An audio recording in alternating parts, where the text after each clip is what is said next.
Applied Materials and Qualcomm are two high-quality companies from the semiconductor industry. Both have had recent announcements on how they're increasing returns to shareholders. In today's video, we're going to take a look at some qualitative and quantitative metrics on both Applied Materials as well as Qualcomm, and then dive into what these recent capital return announcements are. See you after the intro.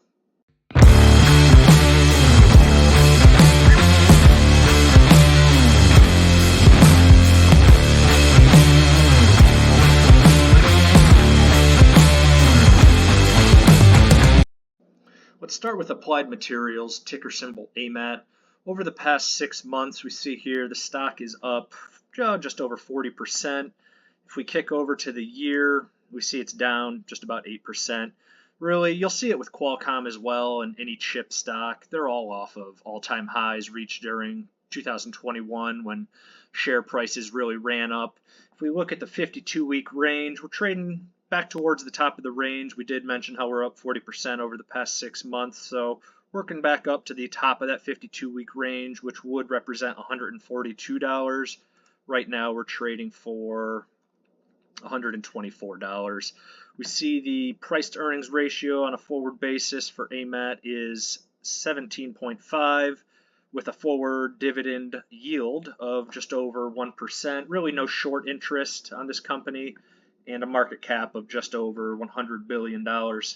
Taking a look at analyst ratings and factors here, got a hold and a buy. So hold to buy on Applied Materials.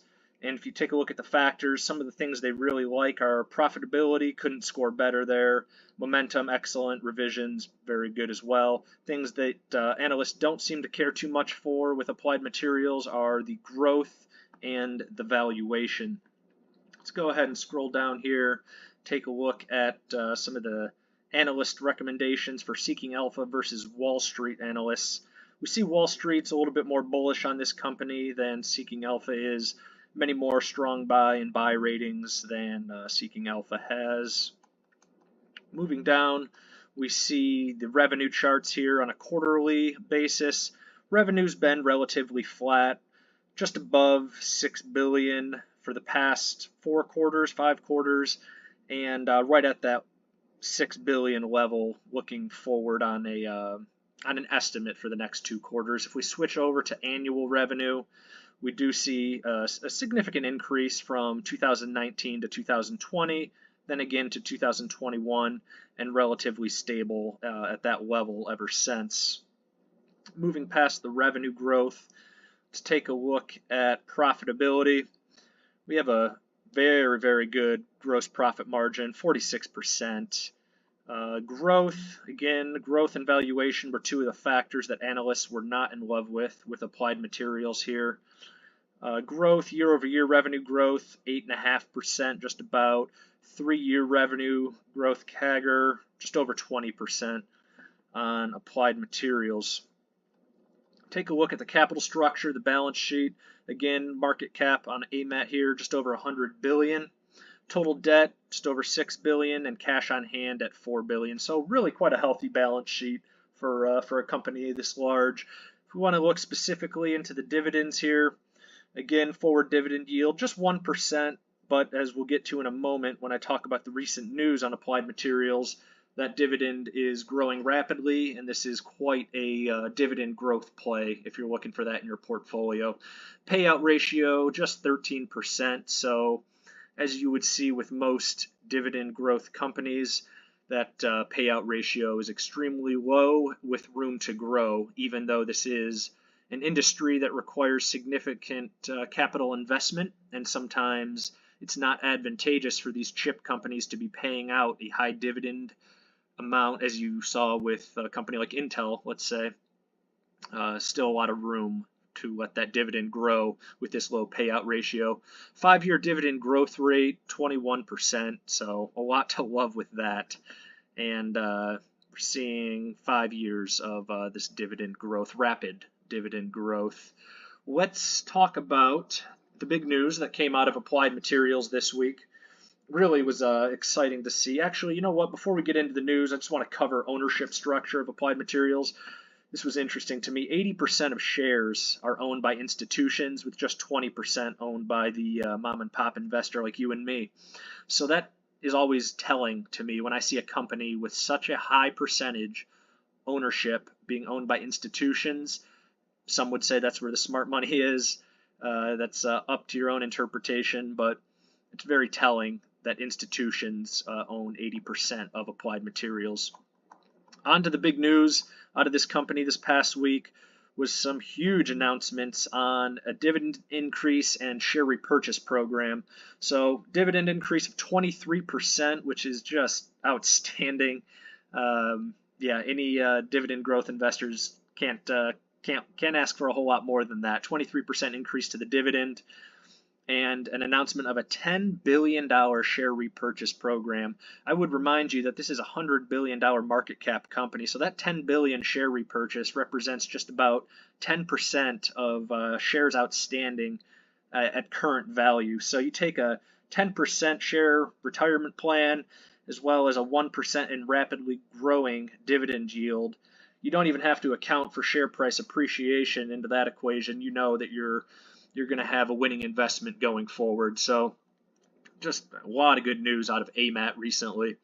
With that, let's go ahead and kick over to Qualcomm, the other company we wanted to take a look at today. Qualcomm, ticker symbol QCOM, QCOM. Over the past 6 months, what are we looking at here? We're down 3.5% over the 6 months. Over the past year on Qualcomm, down 21%, really off of those all-time highs. You saw back in, I believe it was December of 2021. Let's see here. Yep, December 2021, we were trading up in the mid-180s, and it's now $121. So well off all-time highs and towards the bottom half of this 52-week range. Forward price to earnings ratio on Qualcomm a little bit lower at just under 13, and a 2.5% forward dividend yield. Really no short interest on this one, under 1%, and market cap slightly larger at $134 billion. Take a look at analyst ratings and factors here. Got a buy, and hold from our various sources and factors. Everyone loves the profitability here at Qualcomm. We'll touch on that in a minute.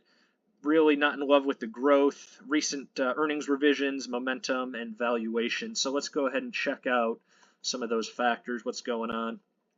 Before we do that, comparing Seeking Alpha to Wall Street analysts, about even. We've got a mix of strong buys and buys from both. Holds, really only one sell, a strong sell that is, coming from a Wall Street analyst. Outside of that, it's all hold to buy or strong buy. Moving into the revenue, annually, a little bit of a mixed bag, although recently has been increasing. It's this forward estimates that would lead me to say it's a mixed bag. Next year, expecting a decline from $44 billion in 22 to $38 billion in 23. If we take a look at the quarterly, relatively consistent to a slight decline. Q4 in 2022, it was $11.4 billion. Q1 of this year, $9.5 billion. Estimates are right at about that $9.5 billion level as well. Moving into the earnings estimates, this is where you'll see 2023 estimates. You do have a significant 25% year-over-year decline, but take it for what it's worth. 2024 estimate, get all that back with a 24% year-over-year increase. Growth, again, this is why you have that significantly low rating. Year-over-year revenue growth coming in just under 20%, about 19%. 3-year CAGR on that, just over 20%. Profitability, this is the lone A+ rating on Qualcomm. You've got gross profit margins of 57%. Great income margins, 27.5%. Return on equity, 78, 79%. So a lot to love there in the profitability. Balance sheet, market cap of $134 billion. Total debt, almost $17 billion. Cash on hand, just over $8 billion. So again, very healthy balance sheet given the profitability that Qualcomm brings to the table. Specifically looking at dividends here, we've got a forward dividend yield 2.5%, so significantly higher than Applied Materials. but a significantly lower growth rate. Got a 5-year CAGR on that dividend of 5.5%. Payout ratio, love to see it very low as well at 25% payout ratio. So certainly room to grow it with both of these companies. Next ex-dividend date, or excuse me, next payout date on Qualcomm is in 3 days on the 23rd of March here. Take a look at this dividend growth history, very steady increase. Back in 2012, we had 97 cents a share, all the way up to 10 years later, 2022, we're up to almost $3 a share. So 97 cents a year, almost $3 a year. Take a look at the ownership structure. Just as we saw with Applied Materials, here with Qualcomm, we've got 75% of shares owned by institutions, the other quarter of that coming up from mom and pop investors, retail investors at just under 25%. If you take a look at Qualcomm compared to some of its peers, market cap right in there with your Intels, your AMDs, Texas Instruments, a little bit bigger than Analog Devices.